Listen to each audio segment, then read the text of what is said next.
नमस्कार दोस्तों, आप सबका स्वागत है मेरे इस YouTube channel Janata Janardan with YKD। बहुत अच्छा जा रहा है। हम लोग का पहला पार्ट कंप्लीट हो गया, दूसरा पार्ट आप लोगों ने देखा, काफी पसंद किए आप लोग। अब आज इसको लास्ट के 10 मिनट में हम लोग इसको कंक्लूड करेंगे और यहां से आपको समझ में आएगा कि ये जो यात्रा राहुल गांधी किए, अंत होते होते जिस चीज को वो पाने निकले थे, क्या वो पाए या खो दिए। इस यात्रा के शुरू होने से पहले बिहार में क्राइम, जगह जगह मीडिया में ये आ रहा था, क्रिमिनल्स हॉस्पिटल में गोली मार रहे हैं, रोड पे मार रहे हैं, बिजनेसमैन को मार रहे हैं, आम पब्लिक को मार रहे हैं, खूब आ रहा था। हमारे बिहार के नेता तेजस्वी यादव बहुत अच्छा इस सब मुद्दों को उठा रहे थे। मीडिया में भी अब उनकी पहुंच ज्यादा बनने लगी थी। लोग उनके किए हुए दिए हुए नौकरी को याद कर रहे थे कि भाई अगला बंदा 1.5 साल ही काम किया, लेकिन नहीं दिया 10 लाख लोगों को नौकरी, 1 लाख को दिया, 2 लाख को दिया, यानी काम करने का जज्बा तो दिखाया। बहुत सीरियसली ले रहे थे उनकी बातों को। यात्रा शुरू हुआ, वोट चोरी वोट चोरी। तेजस्वी यादव धीरे से 2-4 बार उनके कान में बोलने का भी प्रयास किए, सर बेरोजगारी मुद्दा उठाइए ना, महंगाई, क्राइम। 1-2 लाइन बोलने के बाद फिर वही वोट चोरी। शायद हमारे देश के एलओपी को, जो पीछे से वामपंथी थिंक टैंक है, वो समझाया होगा, 4 शब्द को छोड़ के 5वां नहीं, सुनबे मत करना। 6 साल का बच्चा आएगा, उसका सुन लेना, नहीं भी बोलेगा तब भी सुन लेना, लेकिन यही 4 शब्द, वोट चोर गद्दी छोड़, वोट चोर गद्दी छोड़। आओ ना देखा ताओ, एक उनका कैडर स्टेज पे चढ़ा, मोदी जी के माई बहन कर दिया, खूब ताली बजा, साला तेरी ऐसी की तैसी, हम लोग शेर हैं, किसी से नहीं डरते हैं, मोदी जी क्या है हम लोग के सामने, दिखा दिया। जहां जहां से हो के यात्रा निकला, वो चाहे तेजस्वी यादव के कैडर हो या कांग्रेस के कैडर हो, मीडिया वाले दबे जुबान में, आम पब्लिक खुल के बताओ ना। अभी सरकार में ना इलेक्शन तो ही हाल बा, अगर सरकार में आज ये सब तो जिए ना दिया, सब लंठे है सब, ये बात करने लगे लोग। और अंत होने से पहले जो मोदी जी के मां बहन को गाली दिया गया, सब किए किराए पे पानी। मीडिया वाले इस दौरान गांव गांव में घूम रहे हैं, जा रहे हैं, फीडबैक ले रहे हैं। न्यूज 24 वाले हमारे संदीप चौधरी सर जो है, माहौल क्या है, लोगों से जबरदस्ती खोद खोद के पूछ रहे हैं कि कोई तो बोल दो बे, कोई बोलो कि साले हाँ नीतीश कुमार ठीक नहीं है, बीजेपी खत्म है। लेकिन अब उसमें बोलने वाले ये बोल रहे हैं कि वोट चोरी अब कहां हो रहा है। एक सज्जन अपने गांव का कहानी सुनाने लगे। उनका उम्र हमको लगता है कि देखने से लग रहा था गंजी उंजी पहनते थे, धोती पहने थे। गांव में कैसे लोग बैठा रहता है, 8-10 लोग थे। संदीप चौधरी पहुंचे,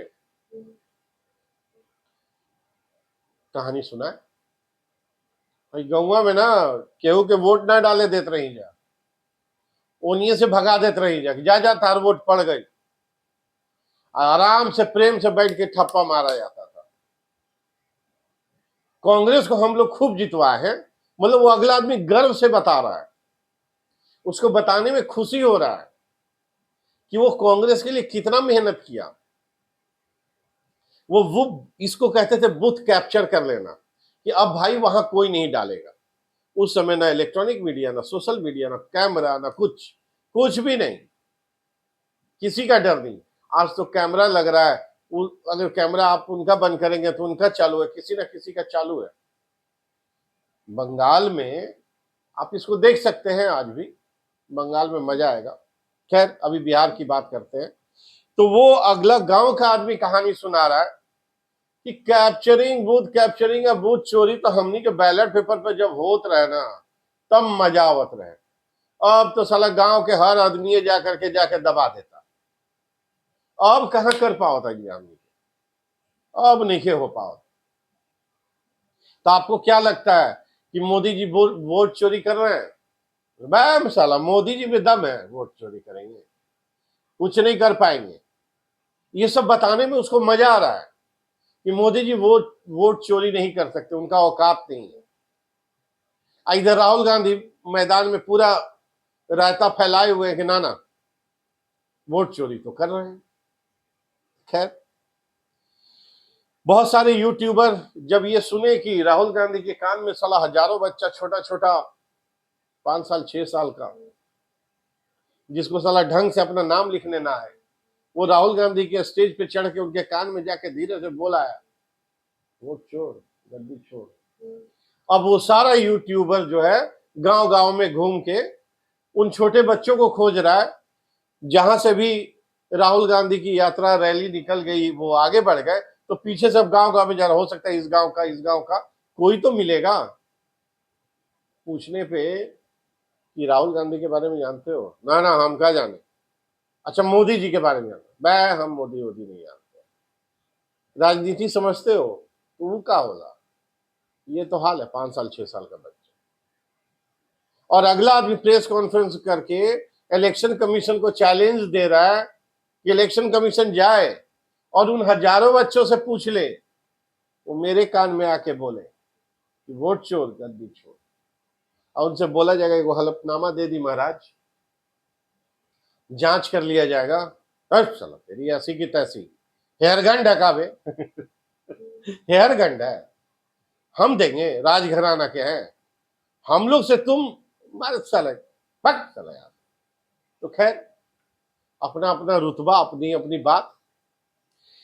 सबसे बड़ा चीज है कि यात्रा खत्म होते होते वोट चोरी का मुद्दा खत्म, मोदी जी की मां को जो आप गाली दिए वो मुद्दा हो गया हल। पढ़े लिखे लोग इमोशनल ज्यादा होते हैं, उसमें भी औरतें। और देश के 2 नेता जो मोदी विरोधी भी है वो भी मानते हैं कि नीतीश कुमार को और मोदी जी को महिलाओं का वोट सबसे ज्यादा मिलता है। अब बताइए,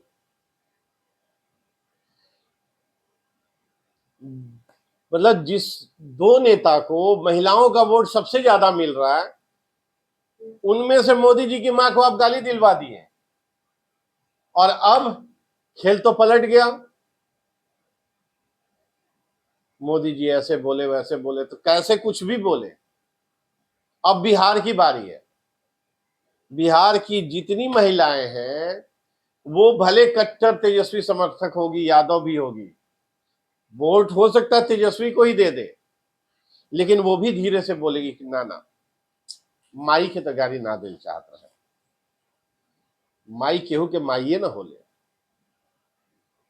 उसमें भी ये नैरेटिव चलाने का कांग्रेस कोशिश किया कि वो अगला आदमी जो स्टेज पे चढ़ के गाली दिया वो कांग्रेस का नहीं बीजेपी का है। फलना के साथ फोटो, चिलना के साथ फोटो दिखाने लगा लो। अरे मूर्ख, तुम्हारे स्टेज पे चढ़ के गाली दे रहा मोदी जी को और ताली बजा रहा है लोग, वहां का लोग, तो वो नहीं पहचान रहा है वहां का लोकल है, वो नहीं पहचान रहा होगा कि कांग्रेस समर्थक है कि बीजेपी समर्थक है। और बीजेपी समर्थक चढ़ जाएगा, हिम्मत है, स्टेज पे पिछवाड़े काट देगा सब। तो एफआईआर हो गया। इन लोगों ने जिसका नाम लेकर के बताया कि भाई वो इंदौर का था, कि यही आदमी था, वो इंदौर में उठा केस कर दिया कि मेरा फोटो का इस्तेमाल करके ये ये लोग हमको बदनाम कर रहे हैं। और इधर इसको अरेस्ट कर लिया गया।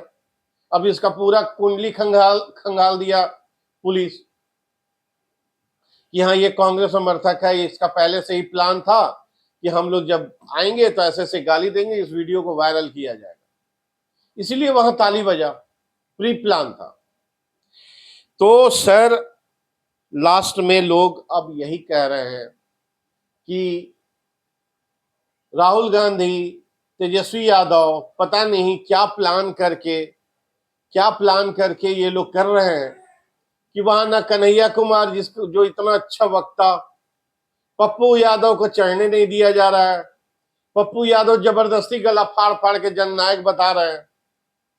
अच्छा जी, नेहा सिंह राठौर जो गीत गा गा करके बीजेपी समर्थकों के आंख से और कहां कहां से खून निकाल दे, कहीं अता पता नहीं। कौन लोग थे जो इस यात्रा को मैनेज कर रहे थे, उनका क्या उद्देश्य था? उनका उद्देश्य वोट अधिकार यात्रा के माध्यम से वोट अवेयरनेस लाना था या पॉलिटिकल प्रेशर पॉलिटिक्स था? क्योंकि पिछले इलेक्शन में तेजस्वी यादव सिर्फ चंद वोटों की वजह, चंद सीट की वजह से चीफ मिनिस्टर अगला नहीं बना था, और उसमें सबसे बड़ा योगदान कांग्रेस का था। 70 सीट पे लड़के 19 गो सीट लाई थी, 70 सीट और 19 सीट लाई। अगर कांग्रेस या कोई और दल से गठबंधन करके अगर ये लोग 25-30 भी लाते, तेजस्वी यादव मुख्यमंत्री हो। उस समय ही तेजस्वी यादव भरे मीडिया के सामने बोला, उन्होंने एक्सेप्ट किया कि कांग्रेस को इतना सीट देना सबसे बड़ी भूल थी, हम लोग नेक्स्ट इलेक्शन में इतना सीट नहीं देंगे। इनका कान तो खड़ा है, इनके कान में वो 5 साल 6 साल का बच्चा आके नहीं बोल रहा है। इनको बताने वाला बताया कि साले यात्रा निकाल लो, प्रेशर कर दो, नहीं तो तुमको घंटा नहीं 15-20 नहीं 300 सीट दे दे तो मेहरबानी समझना। इस बार तेजस्वी यादव तुमको 30 सीट से ज्यादा नहीं देगा। तुम चाहे गला फाड़ लो, चाहे जो मन करे जहां का जो अंग फाड़ना फाड़ लो। तो ये सर उस प्रेशर को बनाने के लिए यात्रा किया गया, ना कि वोट अधिकार के माध्यम से अवेयरनेस फैलाने के लिए। हो क्या गया? मोदी जी की मां को गाली देके सब किए कराए पे पानी फेर। तेजस्वी यादव जो भी साथ बिछाए थे कि 20 साल शासन करने के बाद जो एक होता है ना नाराजगी कि नहीं भाई अब हमको सरकार बदलना है, उसको ये दिख गया कि ला नहीं है ये का कदल असल नहीं खसन आई, तब तो ये गाली देता रहा सर, आज ही असल तो खूने खराबा करिए सर। तो जिसको मन भी था वो भी जो है इससे मुकर गया, पीछे हट गया, यहीं से पलट गया खेल। अभी तो अगला आदमी मैदान में उतरा नहीं है, और जब अगला आदमी मैदान में उतरेगा तब क्या क्या खेल होगा। क्योंकि जब मैच शुरू होता है बराबरी से तो मोदी जी में इतना तो काबिलियत है कि गाड़ी को खींच ले जाते हैं। तो चलिए इस वीडियो का हम लोग अब समापन करें, और ये 3 पार्ट में बनाया गया है, इसको आप बारी बारी से सीक्वेंस में देखें। छोटा छोटा वीडियो बनाए हैं ताकि आप लोग आसानी से सुन सकें, मजा ले सकें और समझ सकें कि धरातल पे, जमीन पे आम पब्लिक, आम जनता जिसको किसी पार्टी पॉलिटिक्स से मतलब नहीं है, जब वो पक्ष विपक्ष दोनों को सुनती है तो क्या सोच रही है, और इससे आपको समझ में आने लगेगा कि बिहार में अगली सरकार किसकी बनने वाली है। वैसे आप लोग भी कमेंट के माध्यम से बताएं कि अगली सरकार बिहार में किसकी बन रही है। धन्यवाद। इस वीडियो को ज्यादा से ज्यादा लाइक करें, शेयर करें, सब्सक्राइब करें, और वो जो छोटा सा घंटी है ना जिसको बेल आइकन बोलते हैं, है देखने में छोटा, बड़ा काम का चीज है, उसको जरूर दबाइए। वो टन टन जो है ना, जैसे ही नया वीडियो आपके सामने आएगा तुरंत आपको मिलेगा और आपको लगेगा कि नहीं भाई एक नया टॉपिक लेके आए हैं, जरूर इंटरेस्टिंग होगा और मजा आएगा। तो आप उसको अलग से खोजना नहीं पड़ेगा, तुरंत आपको मिल जाएगा। तो उस बेल आइकन को जरूर जरूर दबाएं। धन्यवाद, थैंक यू।